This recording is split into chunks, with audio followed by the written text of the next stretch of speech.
Okay, tubers, we've got 3 dogs camping here on this audio podcast. So bear in mind, this is a long-distance call, coast to coast, west coast to east coast, west coast Canada, almost to the east coast of the U.S. of A. But we got Steve from 3 Dogs Camping here to give us an update on what's going on in his life. So take it away, Steve. Geographer, 60 miles from the coast on the east there, just for reference. What's going on? I don't know. Where do I start? We're at home. We've been home since, I'd say July. And we've been back to work. Most of us back to grooming dogs. I'm back to driving. That's kind of the short and ugly.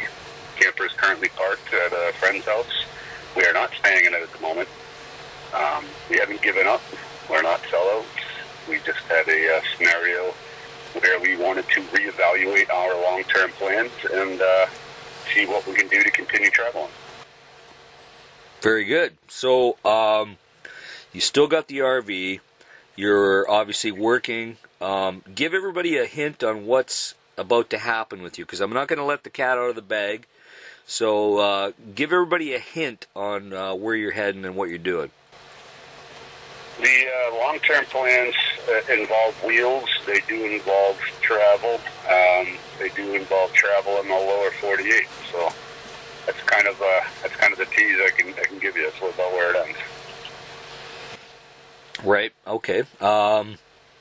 So there was a new purchase. I heard about the Harley. I don't know if anybody else has heard about the Harley. Tell us about the Harley. The Harley, yes. So the original goal, when Melissa and I came back, we came back because at the end of the day, I wanted to jump into the liveaboard sailing by a sailboat and get into that. I came to that conclusion. We had a nice dinner on a boat at the work camp spot we were at. So we came home to start saving up for a boat, and I wanted a bike. I didn't want to spend money on a car that depreciates. I wanted to, buy a bike that would hold its value, something we could enjoy. We'd lose a little bit of money on it, but we'd still get back a lot of it over the course of 3 years. So the idea behind the bike was to buy it and sell it, but we did end up picking up a Harley. So that was, in case anybody wondered, we did that, by the way, 2 weeks after we got home. So if people are thinking that we ran out of money, we didn't run out of money.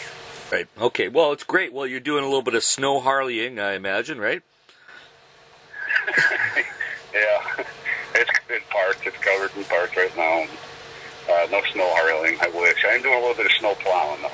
It's kind of hilarious. I spent the same time that I was putting on the fifth wheel on the truck to get the camper movable and all that jazz. The same time last year, this year, I was putting the snow plow on the truck. So the truck now has a snow plow does. So. Okay, well, what we're going to do here is I'm going to ask you what you like the most about full-timing RV.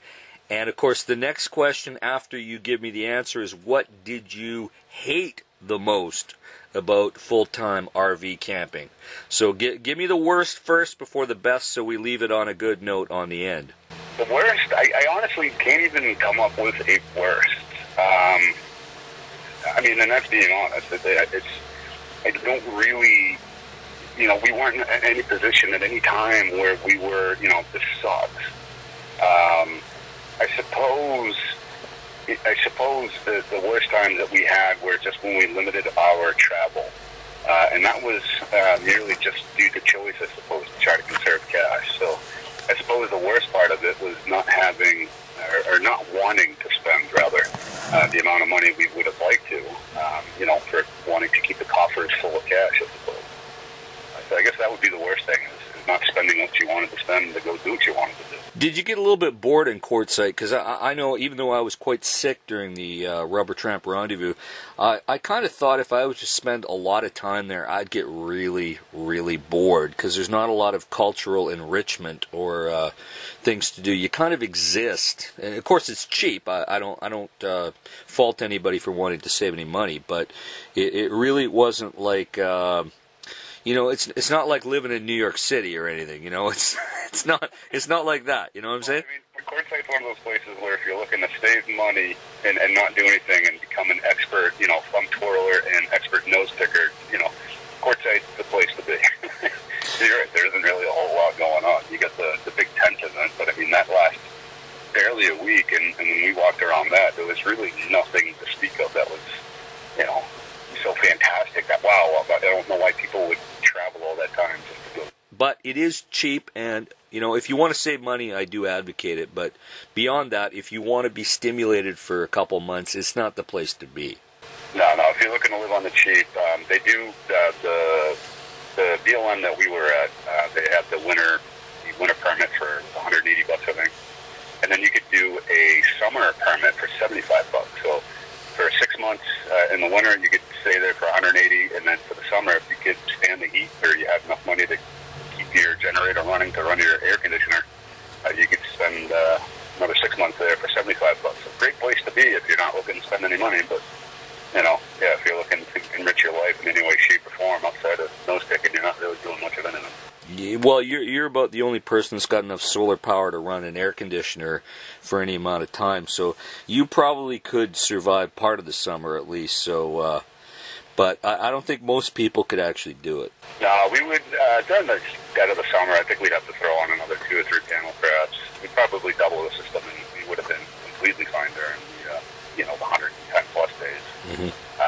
But yeah, we would have done all right otherwise. But yeah, I mean, we would have been bored out of our minds.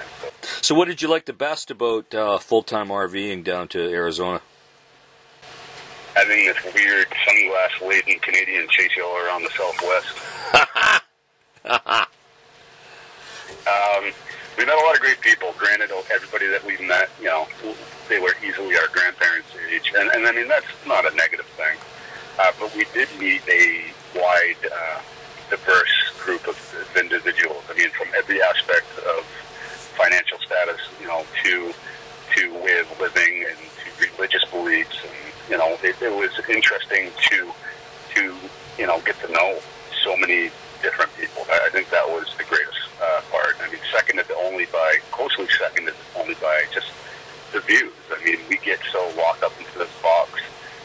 Everybody who's interested in living in a camper, they're at home, watching these videos or reading up on it or learning, and as they're done doing that, they go to bed to wake up and punch a clock for another 8-12-hour day the next day. And, not being stuck in that rat race, I think, is the greatest part, is that freedom to change your location and to have a new view out your front door or window when you please. So that's probably the greatest part. As we're recording this one day before Christmas Eve, I'd like to wish you and Melissa a happy holidays, and thank you so much for doing this. Well, happy holidays, Merry Christmas to you and everybody else. And I always love catching up. I wish we could do it more often. And with what we'll be doing here the next month or two, hopefully that opportunity will come sooner than later. Well, it's great that we can call coast to coast for free, at least, so the distance doesn't seem so far. I don't know about you, but I pay like $140 a month for my cell phone bill, so I hardly call it free. Well, I've been paying about nearly $300, and I just finally got a better deal. But that's another story. But, hey, Steve, thank you so much. Say hi and Happy Christmas to Melissa, and I will talk to you soon. All right, man, you too.